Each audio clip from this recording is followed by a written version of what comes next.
To the regions beyond. I've been associated with Regions Beyond ministry over the years. And this is where I will tell you the story of Regions Beyond ministry, from its inception to where it is today. But let me begin with our high school days as we were finishing high school, 1973, and organizing the first camp. Can you imagine students out of high school, Form 4? And I can remember that year, the last term I had not attended all the 3 months, that is the semester, because of school fees or the tuition. I didn't have it. So it was a challenge. So to organize a camp at the end of that semester, still today when I go back there in my mind, I don't know how we did it. But we did it. Young men and women came from all over the country, hundreds of them, and we had our first camp. Here are students organizing a camp. And that's where many, many things really took place, transformation of men today who are in the ministry. So after that, the following year, I had all kinds of dreams, but I was not very sure because I knew that God had called me or was impressing in my spirit to do ministry. But how to do it? I had not seen anybody doing freelance preaching out there. I knew I needed to go to college. I needed to have a job to support myself. I knew, and in my next chapter, I'll be talking about how I found my wife. I knew someday I will get married. So how do you get married here? You're a student, you don't have anything. You have to depend on people to give you money to travel from point A to point B. It was quite a challenge. But anyway, there was a man I had met in Kisii Teacher Training College. His name, David Mbiti. He's a brother to Daniel Mbiti. Both were very different brothers. He was the principal of Kisii Teacher Training College. I had gone there for a CU meeting, and he made note of me, and we talked a little bit after that. He didn't know that, I was just a high school fella that time, going to preach in a service. But he took note of me. After I finished high school, I wrote him a brotherly letter while I had learned that he had been transferred to Kagumo Teacher Training College. So I wrote him, we would write, "Dear brother," we would not even call him principal. I wrote him a letter and I told him I've just finished high school, Form 4 in Thika Technical College, Thika Technical School. And here, in the middle of the year, 74, I get an invitation letter to go to Kagumo Teacher Training College and be a teacher. I was not sure. This is one thing I fought against. But Mama Emma, we called her, or Mama Thika, if you remember, she saw the letter. And I was dilly-dallying here and there. I wasn't sure whether I should go to Kagumo Teacher Training College. But one day, she took that letter and gave me money to travel and money for paying tuition. And she just prepared me and said, "You have to go to college." It was almost by force. So I accepted to go to Kagumo Teacher Training College. And I knew as I was going to Kagumo Teacher Training College, I might never be a teacher. But I went anyway. And on the day I arrived at Kagumo Teacher Training College, there was a CU fellowship, a Christian Union meeting that evening. I had not settled down, so I went straight to the meeting. And I asked permission to give a testimony. And let me tell you, there was fire. There was fire, and the guys were asking one another, who is a new tutor? All of a sudden I was not a student. They thought I was one of the teachers. Weeks later, they allowed or they let the leadership of the CU to Henry Mulandi and other guys. There was Akashanja, there was another, there was a Mulandi, Kimeu. We simply took over the Christian Union. We were not officially the leaders, but we came with the preaching, we came with the testimony, we came with a miracle. The CU was on fire. Those leaders who were there kind of set back. They didn't know what to do. Before the end of the year, we were elected now officially. I was a chairman, and my friends, took up the other positions. We took the Christian Union from where it was to a very serious mode. Prayer, very early in the morning. We had vowed ourselves that every morning, 5 o'clock, we would go out to a place to pray. In the evening, it was a requirement in every dormitory. We would go to every hostel and require every student to do devotions before sleeping. Sometimes we'll do joint devotions, would sing together, the whole dormitory, and pray together before going to bed. There was fire.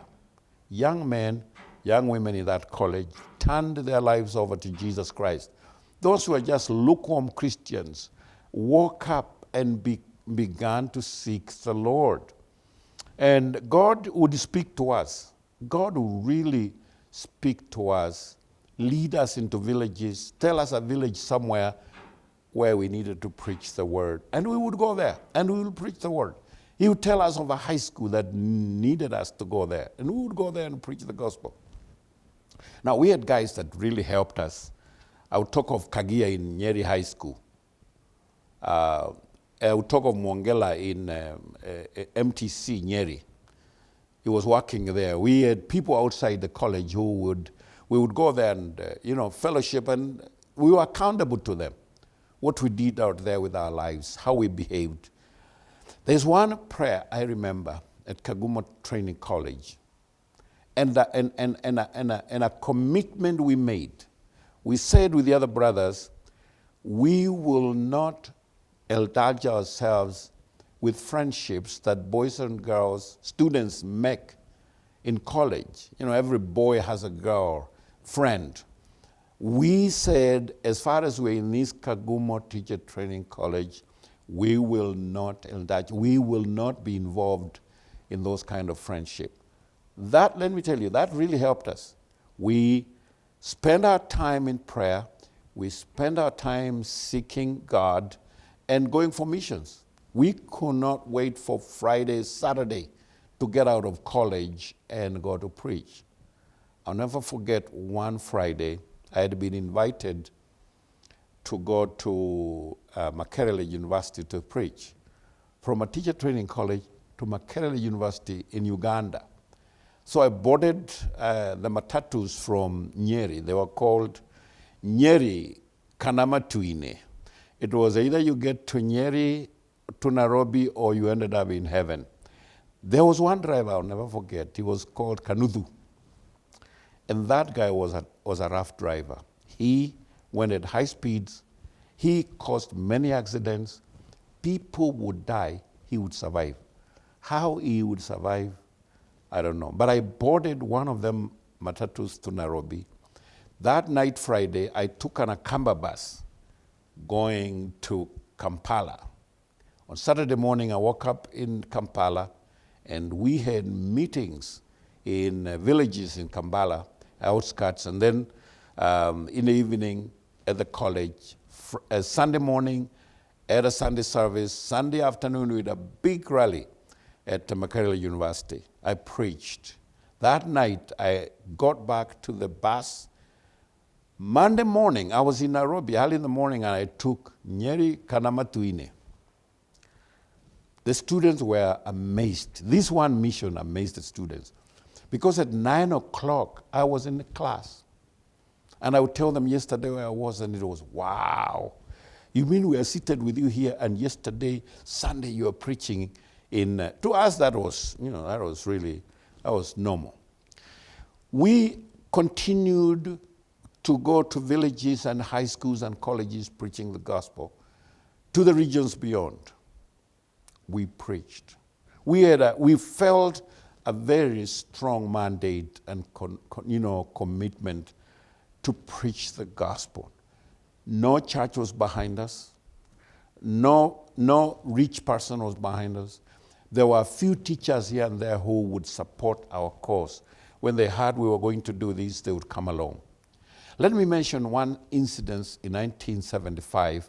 After we had done the Nyeri Crusade, and then we went to Nanyuki Crusade, there were some wazees from the African Christian Church of East Africa.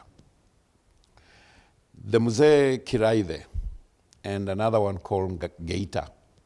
They came to me and I don't know, I think they saw in this young movement, they saw me as very potential, and they pulled me aside and said, since you're continuing with this work, can we ordain you to the ministry?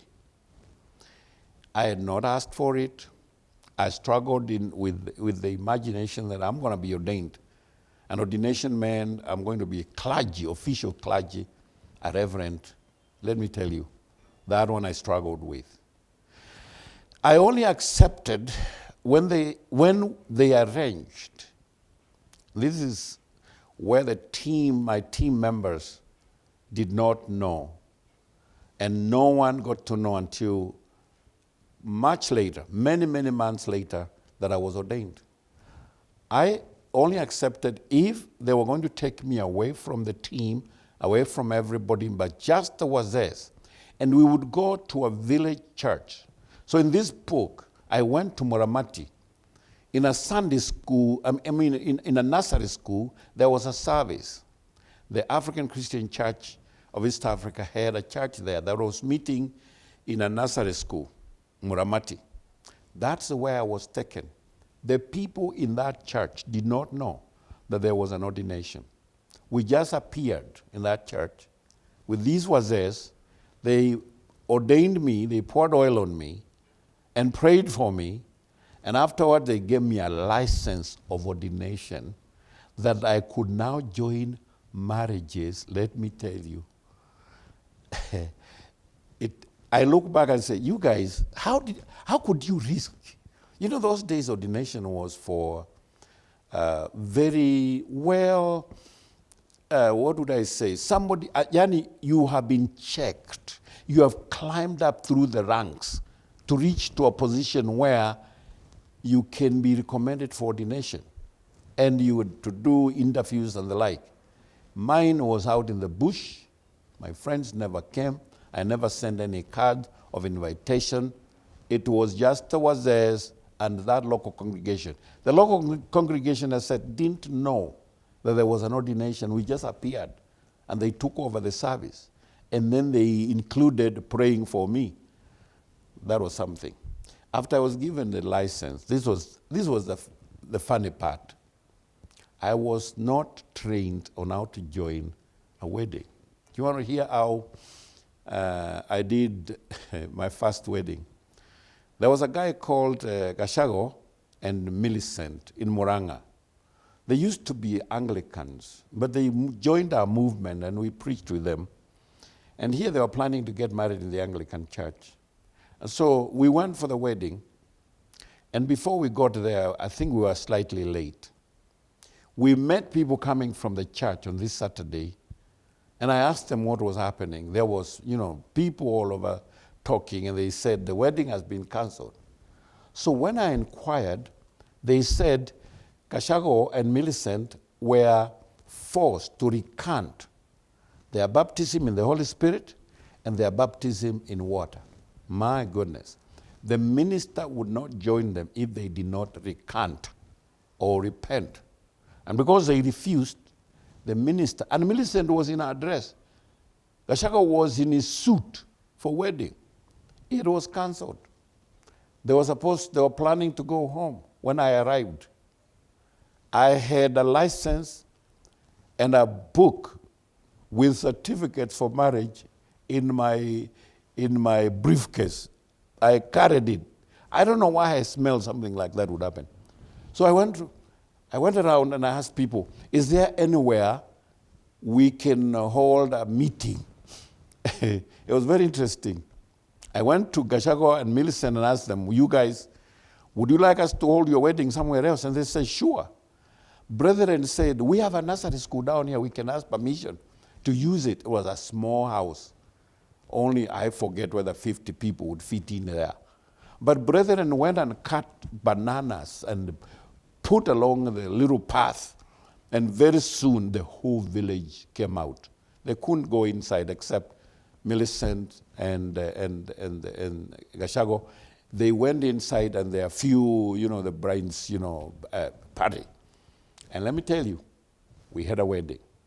The funny part was, in the middle of everything, I forgot what we were supposed to do. So I leaned over to one of the brothers and asked him, hey, when you reach here, what do you usually do? I had done everything they were standing. See, I had watched guys do it. I had never done it, and I was not trained. So I asked, what do you do? He said, tell them to kneel down, you pray over them. He whispered that. I told him, now you can kneel. I'll never forget. That was a very interesting. And I would like, one of these days I would like to meet Millicent and Gashago. They are ministers with Deliverance Church in Muranga. The regions beyond spirit of going. My friend Wainaina in this chapter 7, found himself in Nigeria. He had been invited to Benin to go there and preach the gospel. When he arrived in Lagos, he could not get the connecting flight. He was not aware of flights and arrangements. He thought once he gets to Lagos, he will get away, either Matatu or something to take him to Benin. It was another city. And he didn't have money even to get there. He slept at the airport, and a miracle happened for Inaina. That night, at the airport, who does he see? Mankuleo and Margaret Wangari coming from America were en route. They had gone to a Nigerian church. That Sunday they had preached. They were on their way out to Kenya. And because they had been given an offering in the Nigerian money, and they didn't know, they could not change it to dollars. They left all the Nigerian money to Wainaina. That following morning, Wainaina was able to pay for a flight to Benin. A little later, I was in West Africa, Ghana. After finishing college in 1976, I went straight to Ghana to preach. I had not been posted after finishing college. I preached in Accra, and I went to Kumasi North. I preached the gospel. I had crusades and open-air meetings and revival meetings. I came back so excited.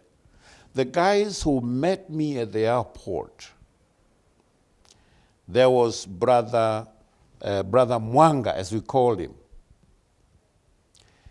He came with Betty, and you'll hear the name Betty later on.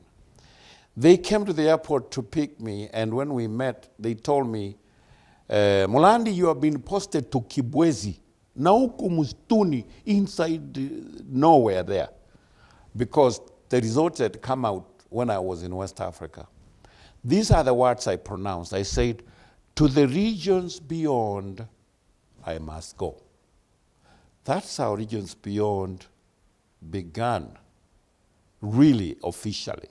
I settled in Machakos. We organized Regions Beyond. I became the chairman officially. Brother Ibrahim Omondi was the first treasurer. Charles Nkuru, who runs a big bookshop in Meru, Nkovo, was our first secretary. And we began to produce a newsletter called Missions. And we encouraged many, many missions to the regions beyond. I'm sure you want to hear more about Regions Beyond, because even today that ministry continues.